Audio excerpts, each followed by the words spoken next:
The production of red wine begins once the grapes arrive at the winery. The grapes are carried into a machine called the destemmer. Here the stems are removed, and the majority of the grapes are crushed open. Afterwards, the grapes are pumped into an open-top fermenter where cultured yeast is added to control taste. This is achieved from the yeast breakdown of sugar into alcohol and carbon dioxide. The carbon dioxide is released as heat, so it is important to maintain ventilation because the yeast will not work beyond a certain temperature depending on the type of yeast. After the alcoholic fermentation, the remaining pulps are removed and pressed to extract leftover juices. A common but optional process is to age the juices in wooden oak barrels. Malic acids, which are responsible for the crisp taste in fruity wine, are converted into carbon dioxide and lactic acid, which produces smoother wine. Then the wine is bottled and shipped to retail shops.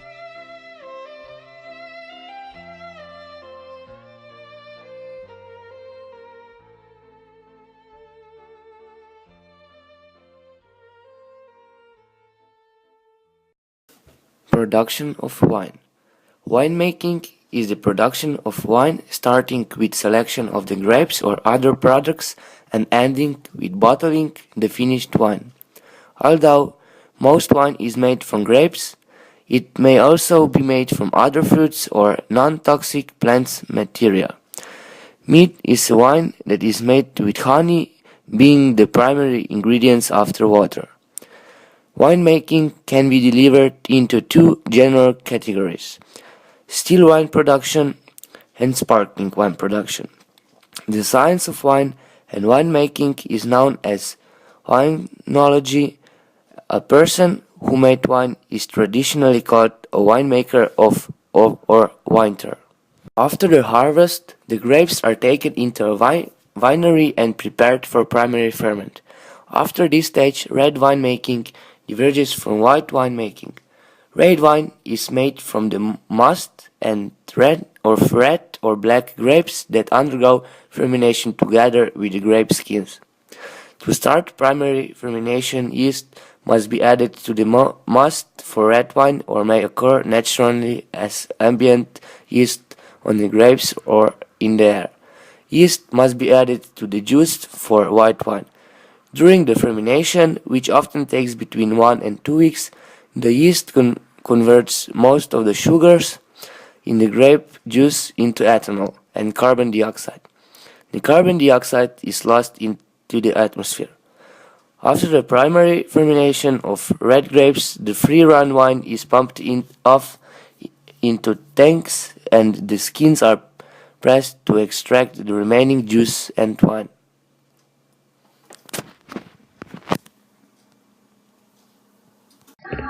The pressed wine is blended with the free-run wine at the winemaker's discretion. The wine is kept warm and the remaining sugars are converted into alcohol and carbon dioxide. The next process in the making of the red wine is secondary fermentation. This is a bacterial fermentation which converts malic to lactic acid. This process decreases the acid in the wine and softens the taste of the wine. Red wine is sometimes transferred to oak barrels to mature for periods of weeks or months. This practically imparts oak's aromas to the wine. The wine must be salted or clarified and adjustments made for the filtration and bottling. A final dose of sulfate is added to keep preserve the wine and prevent unwanted fermentation in the bottle. The wine bottles are traditionally sealed with a cork. Although alternative wine closures are such as synthetic corks and screw caps, which are less subject to cork taint, are becoming increasingly popular. The final step in adding the capsule to the top of the bottle, which is heated for a tight seal. Katero vaše vino najbolj kakovostno? Mi imamo več, bomo govorili pač o vrhunskih vinih, torej več vrhunskih vin, vsako leto nam uspe proizvesti kakšno. Drugače pa so najbolj izbrana vina, pa tudi nagrajena, so bile recimo penine, penina 2007 suha, potem je tudi nekaj posebnega, je naša brut penina letnik 98, torej ta je zorela poštenih 12 let na pasovkah, pa potem imamo pa tudi arhivska vina. Najbolj znamenito je verjetno najstarejše iz leta 1946, to pa je Laški riznik pozna trgatev iz Svečine. V katerih stolih pa je vino bolj kakovostno? Ja, danes sicer uporabljamo posode iz nerjavečjega jekla, pa ne moremo reči, da je to vino bolj kakovostno, je pa drug stil vina. Zdaj, vina, ki zorijo oziroma vrejajo v lesenih sodih, vrejajo ponovadi na višjih temperaturah, tako da se s tem divjim vrenjem, tako da imenujemo danes, v bistvu zgubijo določene arome. Vina, ki danes vrejajo v vrelnih posodah iz nerjavečjega jekla, vrejajo na skoraj polovični temperaturi od teh v sodu. Na ta način se pa ohrani v bistvu vsa aromatika v vinu. Zdaj pa, se pravi, ne moremo govoriti ravno o kakovosti, ampak o različnih tipih. Kako je potrebno poskrbeti za vina, da se pravilno starajo?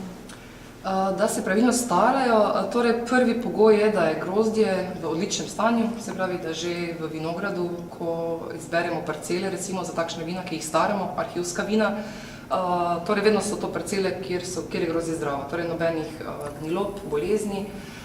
Potem torej takšno grozdje ima ob trgatvi, ki sledi seveda kasneje, kot pa normalna trgatev, ima torej višjo stopnjo alkohola, višjo stopnjo sladkorja in potem po vrenju dobimo tudi višjo stopnjo alkohola, kisline visoke, pa seveda vino je potem predelano po posebnem postopku in pa vedno je malo več dožveplano kot pa vina redne trgatve.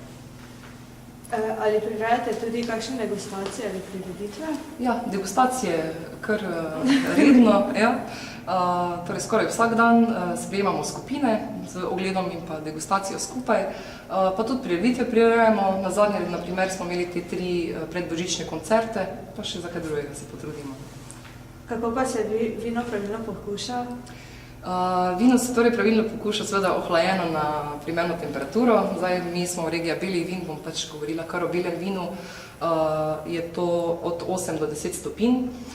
Potem moramo imeti seveda primeren čist kozarec, potem pa najprej ocenjujemo barvo vina, potem seveda na nosu odkrivamo vonj, ali je vino čisto ali ima napako, potem z nosom odkrijemo tudi arome, potem pa vino, ko ga damo v usta, torej ga malo po ustih zavrtimo, to pa nam potem da seveda spet njegovo značilnost arome in pa okusa.